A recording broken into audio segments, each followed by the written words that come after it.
In this week's episode, I introduce a new section.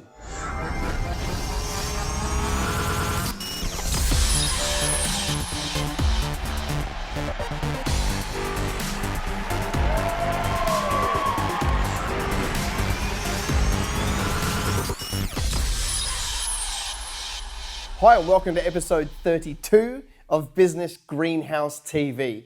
Want to bring a new little feature into the show. I'm going to kind of do like a book of the month, okay? Kind of books that I've been reading, books that I've taken a huge amount of value from. I'm just going to kind of give them a shout out on here because I want you guys to be able to, read good content if you so wish, if you're a reader. I want to lead off talking about this book, Marketplace Christianity by Robert Fraser. What I like so much about this book is the simplicity of the way that he's able to communicate what it means to be in the marketplace and be effective. Him and I talk in a very similar language. I've never actually met Robert. I probably will one day. Him and I talk in very similar language, and we have very similar views on how to penetrate culture, how to take our faith and put arms and legs on it in the marketplace. So I think it's excellent. So I recommend, go to Amazon, have a look around, and go and find Robert Fraser's book, Marketplace Christianity. I'll put it up here so that you can see what I mean. I recommend it. It's a good book. Let's get straight into our questions today. Paul, what's our question? Jenny Regling asks, apart from some general knowledge and common sense, how do you know which online training, for example, Facebook, social media trainings, etc., to take on and why? Jenny Regling, business, Sandy Hands, the handy glove that sands. So Jenny's got this great invention of a glove that you wear that has sanding paper strips that you can use and take off, and it stops you having to rub with the block and losing it, all sorts of stuff. Fantastic product. They're now on a national tour, driving around the country, getting stockists. Such a good story. Thanks for your question. So there's general knowledge. How do you know what courses to take when it comes to digital social media? Well, I guess it's an unregulated industry now, okay? And there are plenty. Business coaching is unregulated. Social media, the coach is unregulated. Very similar to financial planning, back in 1993 when they decided to become a regulated industry. And what that means is that, there's good, the bad, and the ugly across the industry. And so I guess from my perspective, if I was going to say to somebody, which course should you take in social media, I guess I would preface it by saying I would be asking the people providing the course to show you examples of what they've done. You can't go off what they're saying in their marketing spin. You've got to dig a little bit deeper if you want to know the truth. I would be saying to any company I was looking to engage in social media, show me the results that you have got. Show me tangible results. I don't mean impressions and clicks and profile. I mean, show me some tangible results. What have you actually driven dollars for dollars? And then when they give you those people, I would be going and contacting those clients and saying, is this legit? Okay? Because you need to know that people are either producing results for themselves or producing results for their clients. And either of those are good. I personally have produced well over $1 million revenue from Facebook alone, okay? It was my money that went out. It was my strategy. It was my revenue that came in, okay? Well over $1 million in revenue just from Facebook alone. I think you've got to go with the people that have produced results like that. Otherwise, you're the test guinea pig and they're going to use you and your account to work out how to get results. So I think you've really got to go where the results are. You really want to be asking, show me what you have done, whether for yourself or for your clients, and then contact those people and check it's legit. What that's going to do, that's going to weed out the cowboys, the startups, the ones that are learning on everybody else's dime, okay? And that's the way I'd be doing it because there's a heap out there and some of them are really good and some of them are not so good. And I think the best way is to chase the truth and to be a steward of your money and your time and the account. I reckon you should go and find out the results they've produced and check that they're legit. And the minute they have results, they're worth backing. The minute they don't have results, I'd be going to find someone else because there's no short of supply of people that can teach you social media. You've only got to look on Facebook and you're on there 5 minutes and there's all these people want to tell you how to fill a funnel. And I do question whether any of them have made any money for anybody else or any of their clients. So that's the process I'd be going through. Great question. Paul, what's question number 2? Naboth Semweo asks, God would rather have us as the lender and not the borrower. How do you go about financing and growing your business without resorting to some sort of borrowing, whether it's outright loans, overdraft facilities, or credit cards? Naboth, solid question. I have addressed the concept of borrowing before on the show. Always comes up, so I'm gonna do it again because yours is a different way of asking the question. I'm not anti-debt. Okay, I want to draw this line. I'm not anti-debt. I'm anti-personal debt. I never want to have debt that's traced back to me. But I think if you want to build a business of significance, then you're going to have to use debt at some point. You don't have to. You're likely to need to use debt at some point, okay? And I would never be fearful of using debt to grow a business if the debt belongs to the business, because then it's somewhat removed from me. Do I recommend going out and getting credit cards? No, because the interest rate's so high. I think there are other ways that you can raise money without going to a bank. So I'm not against going to a bank, but it would have to be the last resort. The first place you go to if you need money, is friends, fools, and family. Okay, so if you ever need to raise capital, you go to friends, fools, and family. And because the interest rate's lower or zero, the payment terms are pretty loose, there's a lot more flexibility, okay, with that type of arrangement, okay? But let me go one step even further back than that. You only, learn to sell. If you can sell stuff, then you don't need to raise money, okay? If you need to raise a huge amount because you want to go into another country, then selling's not going to get you there. If you need a small amount of money to scale, to employ a staff member, or to get a new office, or to do something like that, if it's a small to medium amount of money, you can sell your way to getting the capital to be able to execute on that, okay? And that's a better way because, there's less risk, you're not taking on debt, there's no interest and those sort of things. So, when my clients come to me and say we're looking at getting some finance, my first question is it because they're not selling well enough? Because if you sell and you're good at that, you usually don't have to get any money. So I'd be looking at that first. Where do you need to sell? Just to give you an idea, the clients that I've currently got going through my program now, we've got 125 of them going through a 12-month program where we roll up our sleeves and grow their business.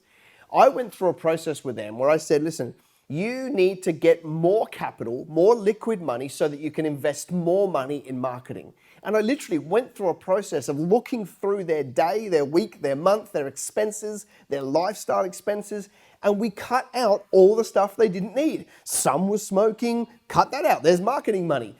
Some were, getting 3 lattes every day, to get through the day. I was like, cool, cut all them out. There's $15 a day, there's $400 a month, there's marketing money. I was like, walk into your garage, what do you see that you don't need? Sell those 3 bikes you don't use, get rid of the treadmill you've never been on. You can normally raise money to grow the business without needing finance. There are plenty of ways, okay? You just need to cut some stuff out or sell some stuff. Stop buying things that you don't need. Like when the iPhone 7 comes out, you don't need it. You've got one. When a new laptop, don't buy that stuff. There's usually enough money left over in your personal life and in your business expenses that if you stop doing that, that gives you the money to go and start do the marketing, which produces clients, which produces more money, and you use that money to put it back into more clients, which means you get more money, and you get this vicious cycle where you're putting on clients quicker than you can handle and making more money than you need. And if you take that really seriously, and it might be really granular, like get $100 and put that back in and start. That's usually a better way than having to go and schlep to the banks and see if you can get a loan. I'm not anti that, but I'd never just race off and do it. I would rather sell stuff. If I've got a whole bunch of stock sitting in a garage, I would rather turn it back into cash at less than I bought it for if nobody wants it and use that money to go and buy some new clients. Think about the stuff that's around you. Can you literally just put 15 clients in a room for an hour and say, my service is normally $5,000. If you buy it today, it's $2,500 and 7 say yes. And now you've got, $10,000 to go and grow the business.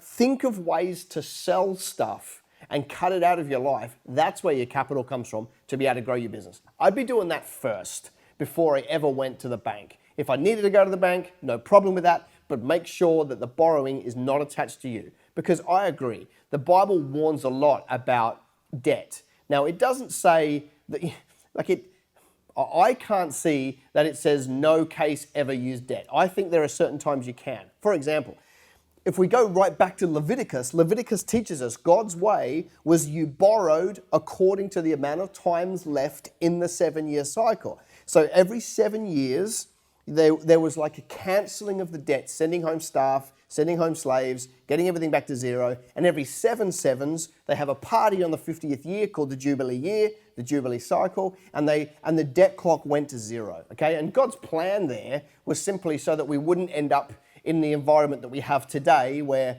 America owed 19 trillion, soon to be 23 trillion dollars. Australia's number is nowhere near as big, but as a percentage of GDP, it's not too far behind. So that's the reason why God wanted that. He put a system in place so that we wouldn't have this environment that we have right now, but not one generation ever stuck to it, which is why the world's in a mess. But you can stick to it, because you can have periods of time when you do use debt and periods of time when you pay it off, okay? You never want to have debt on debt on debt on debt. You will lose if you have debt on debt, okay? So I'm not a fan. I would rather, I don't have any. I won't take any more because I'm at the point where I don't need it anymore. But there's got to be a certain time in the journey where you say no more to debt, you pay it all down, and you cash flow the process. But I would always be starting with sales. Find a way to get revenue in the door, sell stuff, cut stuff. That will become the money to start the process, to get more customers than you need to make lots of money. Solid question. Let's go to Word of the Week.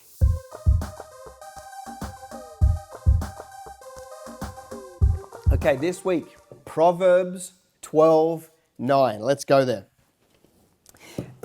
Have you ever heard of the phrase, keeping up with the Joneses? Okay, so for those of you that if you're in Britain right now, that would be really familiar. If you're in Australia, it would be familiar. If you're in America, let me give you the concept. It's like there's this fictitious family that have it all together and have nice things. And our job is to kind of catch up and keep up with this fictitious family called the Joneses. No, the funny thing is, I don't know they've ever existed. Who are the Joneses anyway? Who says that is the standard? But the Bible talks into this false nature of having to live up to a perceived standard of society. It says this: it's better to be a nobody and yet have a servant than pretend to be somebody and have no food. Okay? The problem with this notion that everything must look shiny, I've got to look like I have it all together, is that behind that facade, most people are hurting, broken, lost, ashamed, and it's out of that they build this perception that they have it all together, okay? My Bible tells me that you are better to be an absolute nobody, but be secure and have provision and be happy than you are to build this facade, this Instagram life where everything has to look sharp and yet behind the scenes have no food or can't provide for yourself or don't have the basics of life. You are better off to be a nobody than to have this false life of selfies and fish lips and, the amount of people I know who have built their social media profile leaning against their dad's BMW is crazy. They get this photo and then they roll off and get in their 1992 Corolla, which they have to hill start to get going. It's like, if that's what you've got, that's what you've got. Either do or don't put it online, but be authentic, okay? And so what the Bible is saying here is let's be real. Let's get rid of this Instagram fake life and let's start to be a bit more legit with each other, because the Joneses don't exist. I think the only people that benefit from the Joneses are your Madison Avenue advertising agencies, the people that create this perception of what your life is meant to look like. You've only got to watch TV and stuff like that now, and it tells you what car to drive, what your life should look like, how your kids should look, how your wife, how your husband should look. There's all of this social engineering, and so we're trying to keep up with this lifestyle, but the truth is we don't have to, okay? You're better off to be nobody and have what you want than to put up a fake life and have nothing behind it. So I reckon we need a renaissance of legitimacy, a renaissance of authenticity. You know, I'm the first to say, I've said it in videos, I don't have my whole life together. I don't have this rosy, you know, Pleasantville, white picket fence life.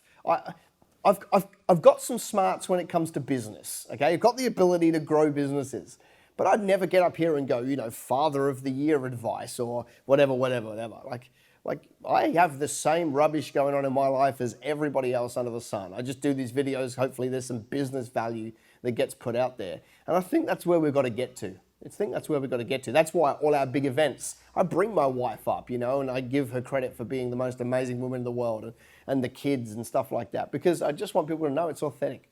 And that's why I have no problem in saying I drive a Holden Commodore. And yes, it's got 8 cylinders and I really enjoy driving it. But, you know, I'd rather have a car that is affordable than I would have a status symbol for Instagram that I'm paying, you know, ridiculous amounts of money on. It's just not my game, okay? And I think we need to come back to that. I think that's true testimony of exactly what God's doing in our life. So something for you to ponder.